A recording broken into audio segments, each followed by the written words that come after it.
Today I want to talk about how I secretly get my clients to lose weight in the beginning of a reverse diet.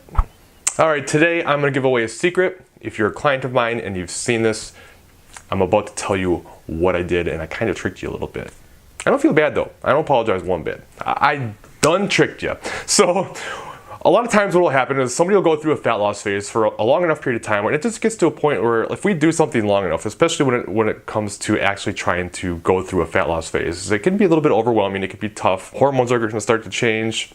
You know, you're going to get hungry, your body is going to become stressed out, and cortisol is going to raise, and it's just going to, at some point, it's going to get difficult. There's really no way around this. If you do it long enough, it's going to get difficult.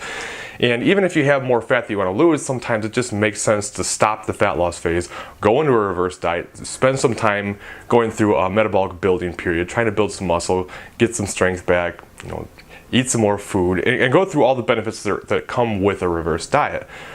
So it's like we don't have to just try to force the fat loss just because you have some goal weight or goal composition you want to get to. Sometimes it really does make sense to get out of a deficit for a while and then kind of live to fight another day and come back to the fat loss phase later. But what I will often do is when somebody's struggling and they're having a hard time adhering to the diet and they're just not seeing results anymore, what I will say is, okay, let's stop the fat loss phase, let's go into a reverse diet, we'll take it slowly so you don't gain a bunch of weight, and let's just get into a position where let's get you some more food. All right, let's change focus here, and let's help you eat a little bit more. Like I said, get stronger, all the benefits that come with reverse dieting. But what I will do is I won't make a significant increase right off the bat. So where this person was probably in a pretty decent deficit, but the problem was they just weren't adhering to the diet because it just got too tough, and life stress was coming down on them, or whatever reasons there were, they just aren't maintaining it anymore. They're not sticking to the diet. So what I'll do is I'll take and I'll bump up their calories by, like, say 100. And by doing this, by starting the reverse diet and shifting the focus away from fat loss to reverse dieting and building, something clicks in their mind. Something changes and says, okay, I'm getting more food, I'm not trying to lose fat anymore. All of a sudden, what happens? Adherence goes up. They start hitting their numbers again, right? They get back into, you know, killing their training programs and doing all the cardio that you ask them to do. So what happens is they're still technically in a caloric deficit, but by changing the focus from fat loss to reverse dieting, adherence goes up. Now they start hitting their numbers, things start going better, and now they start losing some weight because they're still technically in a deficit. Even though you're bringing up calories, it's still at a point where they're still in a deficit. So this helps build some wins, and it helps make it feel like the reverse dieting process is going better.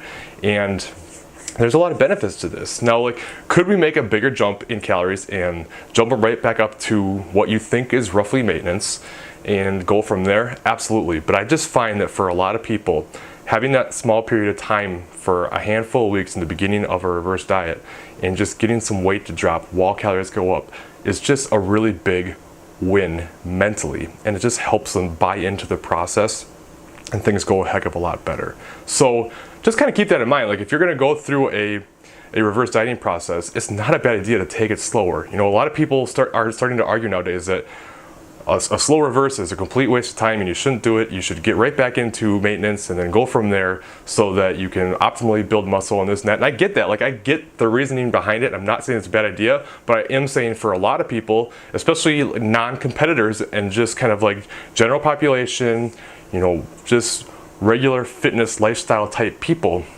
if you can take them and you can not be so aggressive and you can help them lose a little bit in the beginning process, it can just really help buy-in and really help the process go a little bit better, and a lot of good things happen from it. So just wanted to kind of talk about that today, just show you kind of like some of the options and why sometimes a slower reverse is better than a fast reverse. And if you have any questions, please let me know, and I'll talk to you guys later.